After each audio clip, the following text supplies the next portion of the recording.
All righty. Well, folks, we'll get started here in the next minute.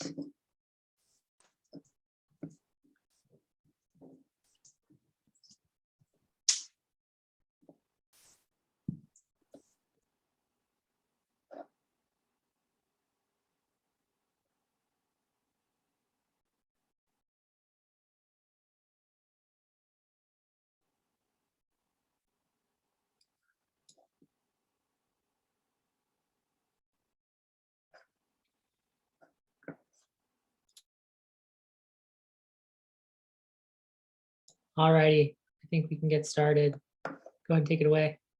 This is Dr. Sylvia Stellmacher on ECMO. Tell me ECMore. Thanks, Shri. I'm Sylvia Stellmacher. I'm a second-year internal medicine resident, and I'll be talking to you guys about ECMO today.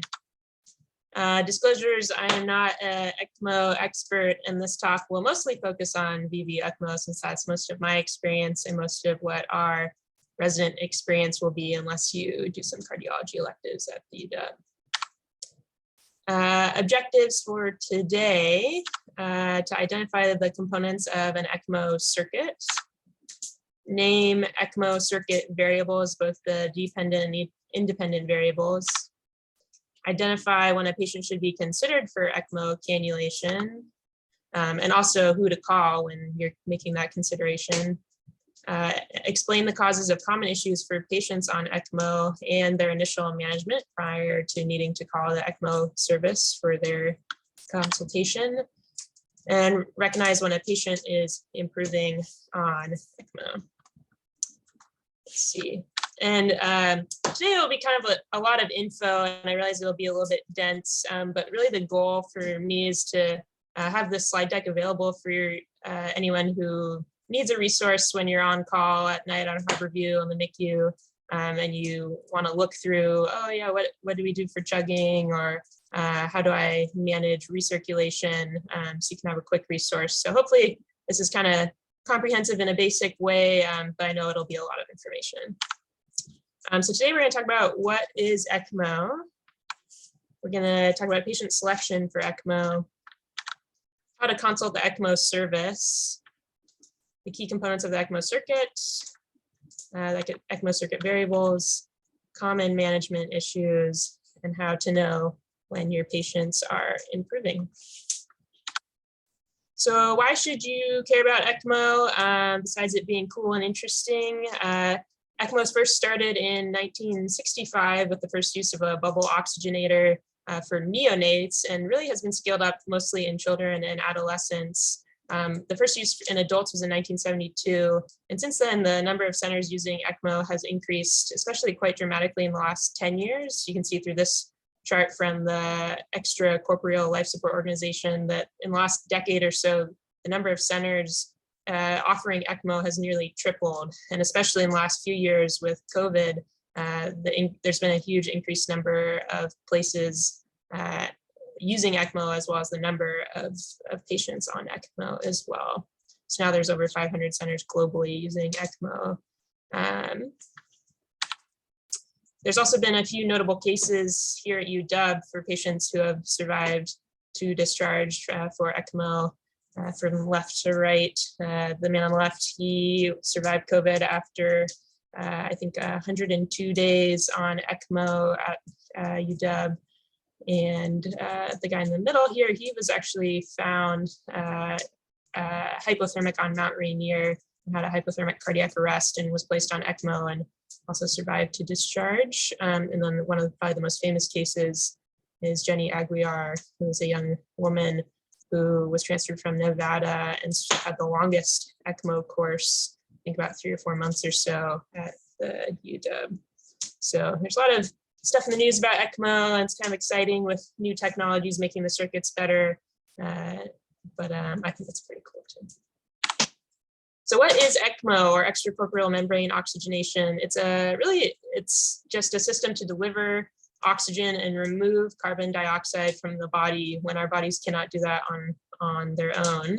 There's 2 main types of ECMO, though. There's different variables or different circuit configurations within both VV and VA that are a little bit nuanced that we won't touch on today. VV or veno-venous ECMO supports the native lung versus VA veno-arterial ECMO supports the native heart and lung. And this is a photo of a patient with their ECMO cannula as the arterial or quote unquote arterial cannula is in the neck there, and then the venous cannula is down at the leg there.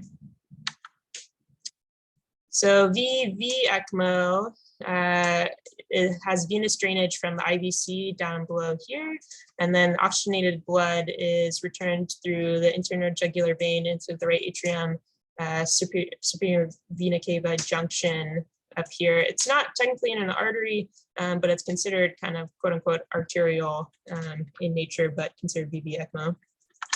Oops. And then VA ECMO is when venous deoxygenated blood is also drained from the IVC, but oxygenated blood is returned to arterial cannula via the femoral artery. One of the ideas here is VV ECMO works in series or with the heart and lung, and VA ECMO works in parallel, in a parallel circuit to the heart and lung, so it doesn't need the heart or lung to function. Although VV ECMO often takes over for the lung, though not the heart, but can be weaned to lung function. So who gets put on VV ECMO? These are only patients who have reversible causes of their respiratory failure. So ARDS is probably the most common cause that we're going to see. Bronchopleural fistulas are relatively rare, but would also be a cause as they're reversible. Severe airway obstruction of any cause. Notably, I think of drownings are often a cause of this. Severe asthma can also be a reason to put someone on ECMO. And then cystic fibrosis, severe COPD, or interstitial lung disease, only when they're being used as a bridge to transplantation, as ECMO is not a terminal treatment for patients. Who does not get put on ECMO? Patients with severe multi-organ failure, a severe neurologic injury. Patients with cardiogenic shock will be placed on VA ECMO, but not VV, which I'll be mostly referring to in this talk. Refractory shock, like patients on really high dose pressors or inotropes, generally may not be considered for ECMO, depending on certain circumstances. And then advanced active cancer is also a relative usually absolute contraindication to ECMO cannulation. There's also a bunch of relative contraindications to ECMO, and that's why there's an ECMO service to kind of decide on who gets cannulated.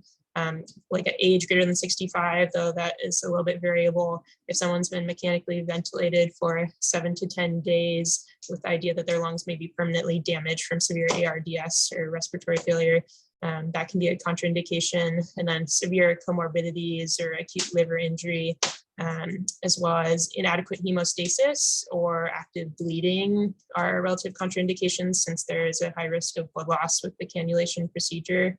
And then recent prolonged cardiac arrest, as well as an immunocompromised status, can be a contraindication as well. And for that, you would look at someone's ANC.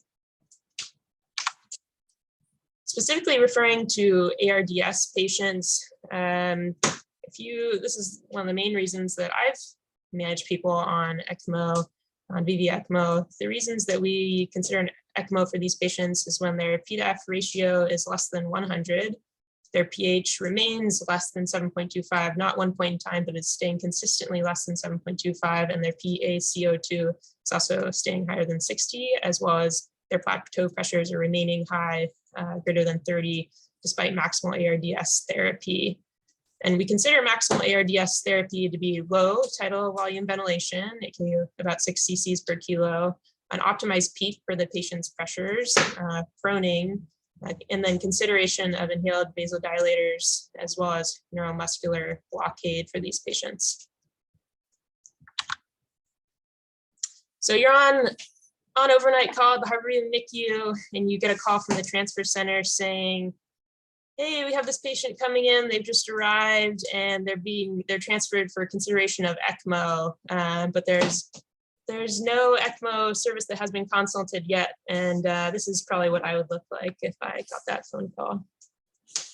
So for an initial ECMO consultation, you would be paging the ECMO consult attending through the paging operator. And what would happen after that is a multidisciplinary discussion via Microsoft Teams that happens with, I think, multiple different attendings from both ECMO, the medical ICU, sometimes the TICU or surgical ICU attending. If there's an emergent need for an ECMO consultation, depending on the certain circumstance, you can activate this through different emergency activation teams. At UW, it would be for a massive PE that's refractory to management, it'd be through the full PERT team, PE response team, the heart shock team for refractory cardiogenic shock, or the ECMO consult attending can be directly paged. And then daily management for ECMO patients, when you're managing them, you can discuss problems and round with the ECMO fellow every day. The ECMO fellow is a critical care fellow, usually on an ECMO elective. Then at nighttime, it's a TICU fellow who covers the ECMO pager, but sometimes it's just an ECMO attending, and really you should just look in cores to see who's signed in, to see who to contact if you have questions during the daytime or nighttime. And then there's also Occam, there's pages on Occam regarding ECMO consultation, which can be helpful if there's a non-emergent need to consult the ECMO service and you're wondering what you should say or know about the patient prior to consultation. And then lastly, you will be managing the ECMO patient as well. And so hopefully these slides will be helpful to you. This is just one of the pages from Occam showing who to call or when to call certain teams for different responses to activate ECMO consult. There's also ATS videos on ECMO that are available if you just Google ATS ECMO. So when you're calling an ECMO consult, generally it's just like any other consult where you provide identifying information about the patient, a brief history, past medical history, a cause of their respiratory failure, which would be the main reason to consult for VV-ECMO. And then there's certain other things that are important to note. Key dates would be including when the patient was admitted to this hospital or an outside hospital, the date that they were started on non-invasive positive pressure ventilation, high flow, or mechanical ventilation, or all of the above. Their current ventilator settings, their current plateau pressures and how long they've been at those plateau pressures, as well as their driving pressures if they're on pressure control mode, their current or latest ABG, their current P to F ratio, and then their ARDS therapies, which we kind of mentioned already, and their efficacy, aka proning, neuromuscular blockade, inhaled pulmonary vasodilators, and then PEEP titration as well, also including steroids or any bicarbonate infusions. Also their management of their shock, whether it be vasopressors, oftentimes, or inotropes or both, as well as their latest echo results. And then any organ dysfunction, meaning are they on renal replacement therapy for an AKI? Do they have significant liver dysfunction with an INR elevation? Or do they have a coagulopathy of any kind? And then also remembering in this consultation to include any absolute or relative contraindications for ECMO consideration, including age, comorbidities, injurious ventilation, which we kind of already talked about, or maintaining high vasopressor doses for long periods of time. Okay, with all that in mind, let's actually talk about what the ECMO circuit looks like and what it is. So going through the circuit here, the first thing coming out of the patient is the venous drainage cannula, which is this blue looking tube here. It's not blue in real life. Then there are two bubble detectors here, which were not indicated on this circuit, but there's one on the venous cannula and one on the arterial cannula as well. And those will alarm if they sense any bubbles in the tubing. Next is the pump, which is self-explanatory.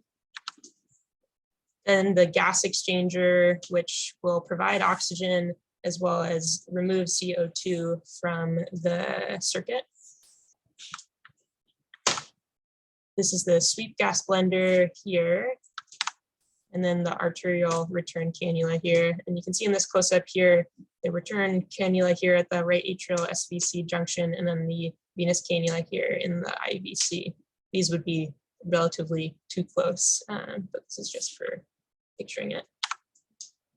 This is also a photo here of where the actual cannulas are located on a patient's chest X-ray, which are something you would be getting every day for a patient on ECMO to look at their cannula position as well as their respiratory disease. These cannulas are a little bit close together. Here's the arterial cannula here, and here's the venous cannula here. You can see again, the arterial cannula should be in the right atrium and or at the right atrial junction, and then the venous cannula in the IVC. And really a good place to look at for it is right above the diaphragm here, or at the diaphragm. Next, let's take a look at this console here and see what variables, both dependent and independent, you will be managing here. So first, looking at the display, the V with the dot over it is the flow through the flow of blood in the ECMO circuit. This is measured in liters per minute here. Next, and usually flow is around 5 liters per minute or so. Next, RPMs is the pump speed, and this is usually around 3,500 or so. Next is the venous pressure, which is essentially the pressure required for the machine to pull blood from the IVC or suck blood from the drainage cannula. Next is the arterial pressure, which is pushing blood into the delivery cannula. And I forgot to mention venous pressures. Venous pressures are usually greater than -150, less than -150, and then arterial pressures are usually less than 300, positive 300 millimeters mercury. The internal pressures are the pressures required to push blood through the gas exchange device. And we'll go through reasons why those would maybe increase in a little bit. And then there's temperature sensor on the console or on the pump itself. And then the delta P is the pressure differential across the gas exchange device, which is calculated by the internal pressures minus the arterial pressures. And this is usually around 25 millimeters mercury or so. And then lastly is the SVO2, which is the saturation of venous oxygen, which is measured on the venous cannula itself. Next, we're going to go through common management issues which arise for patients on ECMO. But first, we're just going to go through quickly the main things that you want to check out when you are rounding on a patient with ECMO and the data that you will have for these patients. So the main labs that you'll be getting are going to be a hemoglobin, fibrinogen, platelets, ABG, in addition to basic chemistries and CBC. And looking at their MAP, the normal MAP goal is going to be greater than 65. You're also going to be looking at their vent settings every day, or if a problem arises, vitals as mentioned already, and the temperature as well. You're also going to be looking at their medications that they're on, including their doses of vasopressors, inotropes, sedatives, paralytics, and anticoagulation as well. Of note, patients are usually heparinized on ECMO, but that can also be a little bit variable depending on the flows and other things going on with the patient. You'll also be getting a daily chest X-ray on these patients, and usually when patients have problems, it's oftentimes a good idea to get a chest X-ray to look at the cannulas as well, depending on what issue arises with the circuit. You'll also be looking at the sweep gas values, looking at the flow of sweep, and then looking at the ECMO pump and the console itself. So the first problem we're going to talk about is chugging or chatter, and this is literally when the tubes move, or it's a term for when the tubes are just moving a little bit, or jiggling, or chugging or chattering. It's not really a technical term, but more of a descriptor of what's going on with the tubing. So these are the tubes here. You can see that the oxygenated tube is a little bit darker there. And what really is happening when the tubes are chugging is that there is inadequate preload. And so there are little fenestrations on the tube, just like a chest tube. And when certain problems arise with the tubing, whether the tubes are too close together, the arterial cannula and the venous cannula, or there's inadequate preload, the endothelium of the IVC will get sucked into the fenestrations of the venous cannula and will cause the tube to be moving as it kind of sucks against the wall and then desucks and then sucks again. So it's just literally movement of the tubing. It's often expected for these patients on VV-ECMO with ARDS because we're often highly diuresing these patients to aerate out their lungs and dry them out so that they can improve and get off ECMO. So when this happens, you'll often see it even on the console. You'll see that their flow might be a little bit low, and their venous pressures will also, the absolute value will increase, the negative value will decrease because the pressure is increasing as it's pulling against the endothelium of the IVC. So the first thing to do is to turn down the flow, because there is some thought that you can potentially reduce the amount of pulling or sucking on the endothelium by just reducing the flow of the machine. This isn't always possible, and you do have to maintain a minimum flow to prevent clots from forming. But the main next step would also be to reposition the cannula in the intrahepatic IVC because it's less collapsible. And this you can definitely call the ECMO fellow to have them look at a chest X-ray to determine if the venous cannula is in the correct place.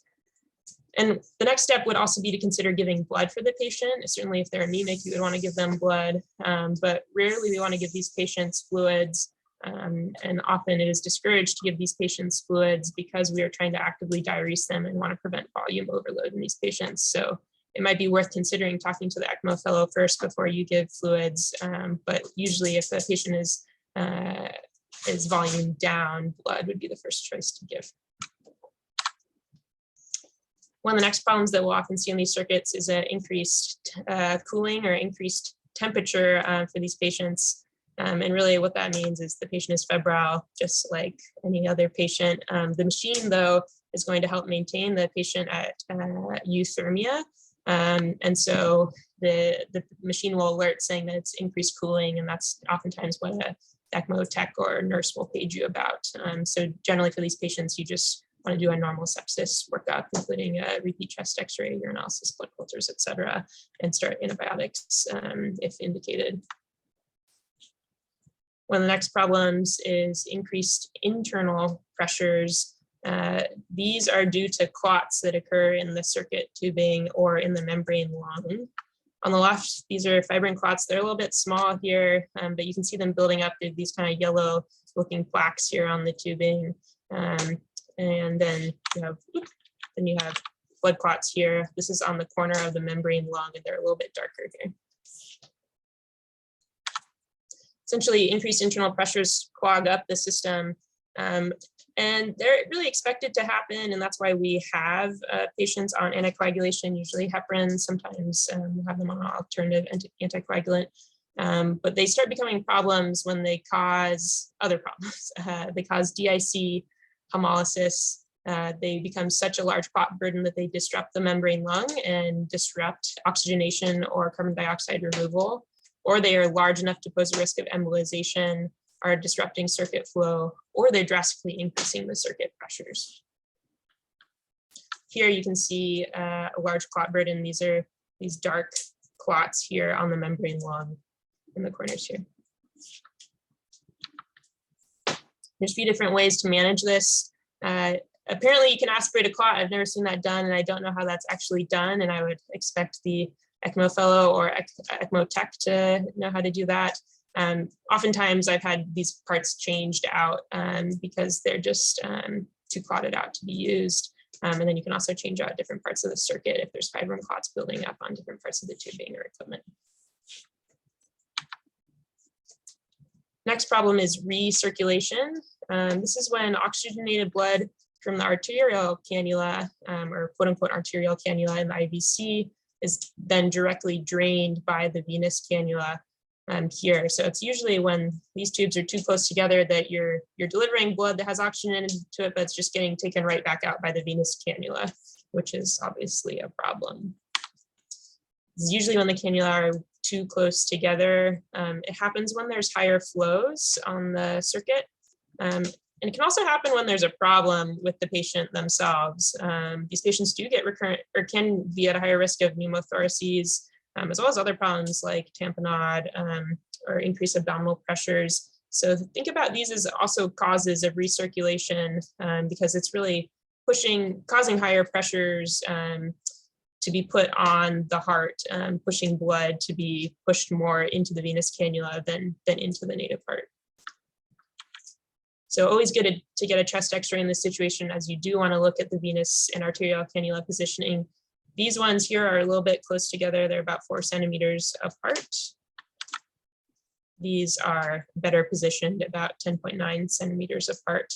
And usually they're too close when they're less than 8 centimeters apart.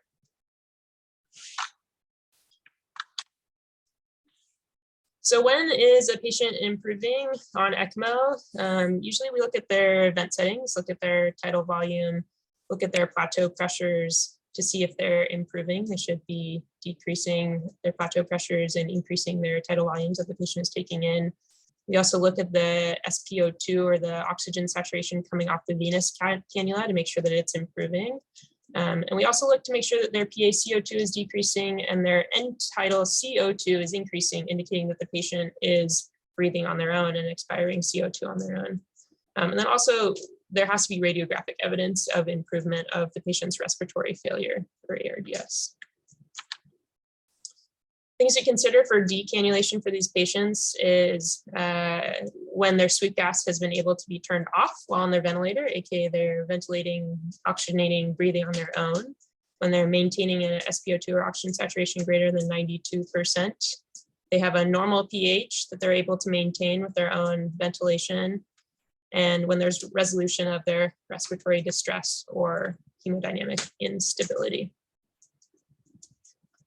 The average length of time for patients on ECMO is approximately 10 days or so, but there's no real consensus on how long a patient should stay on ECMO. At the beginning of the talk, I mentioned all those cases where patients were on ECMO for months at a time, and those are certainly unusual cases, but there's no real current guideline on how long we should keep patients on ECMO for. But the average length of stay is about 10 days or so for ECMO cannulation. And one other thing to keep in mind, oh, never mind, we already talked about that. Looking at ECMO outcomes for adults, as I mentioned at the beginning, ECMO was primarily used in neonates and pediatrics for most of the last 50 years or so, and really it's been scaled up more in adults in the last 10 to 20 years. And as you can see, based on the also recent report international summary, most of the ECMO runs internationally are on neonates as well as in kids.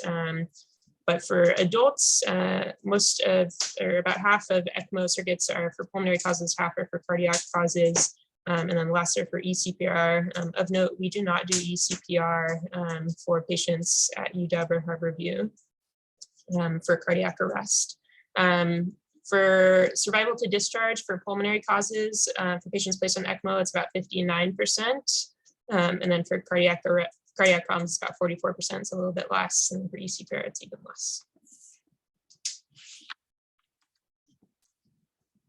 So to summarize, ECMO is for a reversible lung or heart pathology or for a bridge to transplant.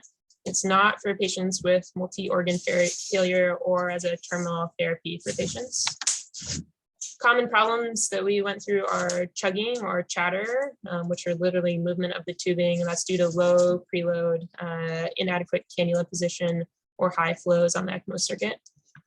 Increased internal pressures, that's due to fibrin or blood clots, and to manage that, you would need to change out the equipment or increase anticoagulation if it's not too clogged out. And then recirculation is due to the cannulas oftentimes being too close together.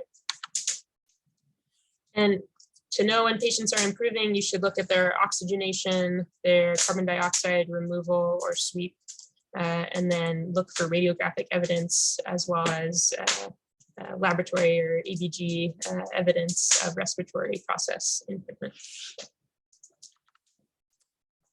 So I wanted to thank you guys all for listening to my talk today on ECMO, and thank my mentor, Janelle Badulak, who I'm not sure if she was able to join today or not, for helping me with these slides and presentation. If you're interested in learning more, or if you have time on an inpatient rotation or something and want to learn more about ECMO, Core ECMO is a great resource to learn more about VV and VA ECMO. Also has some resources and also the latest data on outcomes for ECMO. And then ATS also has some videos on ECMO as well. I'm happy to take any questions, comments, or feedback. Thanks for listening. Awesome, Sylvia. Yeah, really important topic. We're seeing it so much more. I can imagine that some of our interns may not have yet seen it because we're halfway through the year. So I know there's a lot of terminology, but definitely reach out to Sylvia if you have questions. It's a scary thing at first, but it actually becomes really fun to kind of just work on the details and see people improve slowly. And there's a lot of medicine involved, so a lot of things can happen. Any questions that people have? Let's see, I don't see anything in the chat.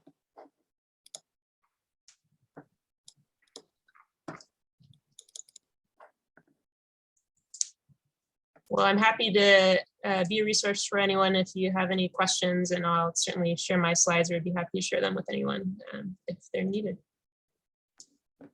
Cool. All right, everyone. Well, let's take a 10-minute break. It looks like it's 10:26 right now. So we can come back maybe at 10:40, a little bit longer. And then 10:40, we'll get started with Mac and the urinalysis.